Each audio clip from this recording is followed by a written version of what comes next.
সোনামুখী ব্লকের সতীঘাট ব্রিজ আজ ব্রিজ নয়, আজ মৃত্যু ফাঁদ। গত বছরের বর্ষায় শালী নদীর ওপর থাকা সতীঘাট ব্রিজের মাঝের অংশ ধসে পড়ে। বাঁকুড়া সোনামুখীর এই গুরুত্বপূর্ণ ব্রিজে এখনও কোনো রাস্তা নেই, আছে শুধু মৃত্যু ফাঁদ। তবুও প্রতিদিন পেরোচ্ছে স্কুল পড়ুয়া, রুগী আর সাধারণ মানুষ, কারণ বিকল্প নেই। আর প্রশাসন, তারা যেন চোখ বুজে ঘুমোচ্ছে। গত বছরের বর্ষায় শালী নদীর ওপর থাকা সতীঘাট ব্রিজের মাঝের অংশ ধসে পড়ে।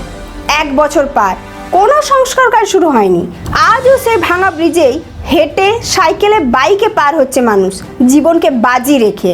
এই ব্রিজ ধুলাই, পিয়ারবেড়া ও রামপুর পঞ্চায়েতের জন্য লাইফ লাইন। নিজেদের জীবনে ঝুঁকি নিয়ে বেরোতে হচ্ছে, কারণ স্কুল টিউশন কামাই করলে তো আমাদের চলবে না। ওটাই এখন কর্ম কাজ। কি করবো, নাহলে কোন দিকে বেরোবো? এটাই আমাদের এখন পাড়াপাড়ের রাস্তা। কতদিন আগে এই সমস্যা হয়েছে?